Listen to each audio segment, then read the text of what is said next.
ಶಾಂತ ಪಟ್ಟಣವಾದ ವಿದ್ಯಾರಣ್ಯಪುರದಲ್ಲಿ ಜನರು ತಮ್ಮ ಪೂರ್ಣ ಹೃದಯದಿಂದ ಒಂದು ವಿಷಯವನ್ನು ನಂಬಿದ್ದರು.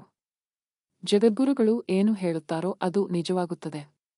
ಸಮೀಪದ ಹಳ್ಳಿಗಳು ಮತ್ತು ದೂರದ ಪಟ್ಟಣಗಳಿಂದ ಅವರು ಅವರ ಆಶೀರ್ವಾದ ಮತ್ತು ಮಾರ್ಗದರ್ಶನ ಪಡೆಯಲು ಬಂದರು. ಒಂದು ದಿನ ಅದೇ ಶಾಲೆಯ ವಿದ್ಯಾರ್ಥಿಗಳಾದ ಮಹೇಶ್ ಮತ್ತು ಸುರೇಶ್ ಎಂಬ ಇಬ್ಬರು ಯುವ ಸ್ನೇಹಿತರು ಜಗದ್ಗುರುಗಳನ್ನು ಭೇಟಿ ಮಾಡಿದರು. ಗುರೂಜಿ, ನಮ್ಮ ಪರೀಕ್ಷೆಗಳಿಗೆ ನಿಮ್ಮ ಆಶೀರ್ವಾದವನ್ನು ನಾವು ಬಯಸುತ್ತೇವೆ ಎಂದು ಅವರು ಕೈಜೋಡಿಸಿ ನಮಸ್ಕರಿಸಿ ಹೇಳಿದರು. ಜಗದ್ಗುರುಗಳು ಅವರನ್ನು ಶಾಂತವಾಗಿ ನೋಡಿ, ಮಹೇಶ್, ನೀವು ಪ್ರಥಮ ದರ್ಜೆಯಲ್ಲಿ ಉತ್ತೀರ್ಣರಾಗುತ್ತೀರಿಯೇ ಎಂದು ಹೇಳಿದರು. ಸುರೇಶ್, ನೀವು ಈ ಪರೀಕ್ಷೆಯಲ್ಲಿ ಅನುತ್ತೀರ್ಣರಾಗುತ್ತೀರಿ. ಮಹೇಶ್ ಆತ್ಮವಿಶ್ವಾಸದಿಂದ ಮಿಂಚಿದರು. ಸುರೇಶ್ ಹೃದಯ ಮುಳುಗಿತು. ಮಹೇಶ್ ಆ ಮಾತುಗಳನ್ನು ಎಷ್ಟು ನಂಬಿದ್ದನೆಂದರೆ ಅವನು ಓದುವುದನ್ನು ನಿಲ್ಲಿಸಿದನು. ಅವನು ಪಟ್ಟಣಗಳಲ್ಲಿ ಅಲೆದಾಡಿದನು, ಚಲನಚಿತ್ರಗಳನ್ನು ನೋಡಿದನು, ಹಬ್ಬಗಳನ್ನು ಆನಂದಿಸಿದನು ಮತ್ತು ತನ್ನ ಪುಸ್ತಕಗಳನ್ನು ಬಿಟ್ಟುಬಿಟ್ಟನು, ಸಂಪೂರ್ಣವಾಗಿ ನಿರಾತಂಕವಾಗಿ. ಆದರೆ ಸುರೇಶ್ ಭವಿಷ್ಯವಾಣಿಯಿಂದ ತತ್ತರಿಸಿದರೂ ತನ್ನ ಮೇಲೆ ನಂಬಿಕೆ ಇಡಲು ಆರಿಸಿಕೊಂಡನು. ಅವನು ಗೊಂದಲಗಳನ್ನು ಮುಚ್ಚಿ, ಹೊರಗಿನ ಶಬ್ದವನ್ನು ನಿರ್ಲಕ್ಷಿಸಿ, ಹಗಲು ರಾತ್ರಿ ಅಚಲ ಗಮನದಿಂದ ಅಧ್ಯಯನ ಮಾಡಿದನು. ಪರೀಕ್ಷೆಯ ದಿನ ಬಂದೇ ಬಿಟ್ಟಿತು. ಮಹೇಶ್ ಪ್ರಶ್ನೆ ಪತ್ರಿಕೆಯತ್ತ ಕಣ್ಣು ಹಾಯಿಸಿದ. ಸುರೇಶ್ ಸ್ಥಿರವಾಗಿ ಮತ್ತು ಸಿದ್ಧನಾಗಿ ಪ್ರತಿಯೊಂದು ಉತ್ತರಕ್ಕೂ ತನ್ನ ಹೃದಯವನ್ನು ಧಾರೆ ಎರೆದನು.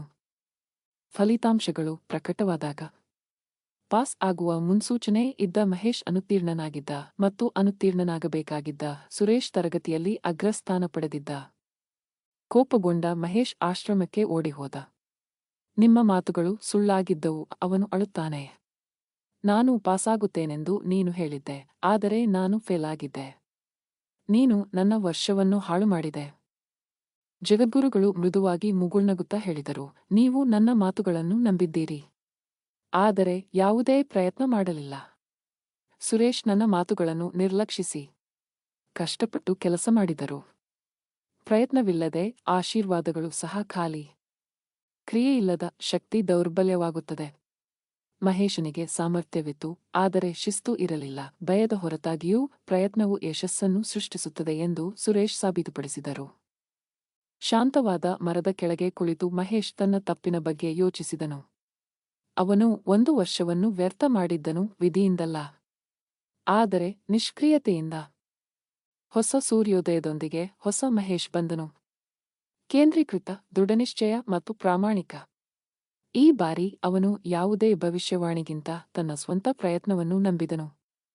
ಮತ್ತು ಹೀಗೆ ಅವರಿಬ್ಬರೂ ಒಂದು ಶಾಶ್ವತ ಸತ್ಯವನ್ನು ಕಲಿತರು: ದೇವರು ನಿಮ್ಮ ಪರವಾಗಿದ್ದರೂ ಪ್ರಯತ್ನವಿಲ್ಲದೆ ಯಶಸ್ಸು ಅಸಾಧ್ಯ. ಆಶೀರ್ವಾದಗಳು ನಿಮ್ಮನ್ನು ಮುನ್ನಡೆಸಬಹುದು, ಆದರೆ ನಿಮ್ಮ ಕಠಿಣ ಪರಿಶ್ರಮ ಮಾತ್ರ ನಿಮ್ಮನ್ನು ಮುಂದಕ್ಕೆ ಕೊಂಡೊಯ್ಯುತ್ತದೆ.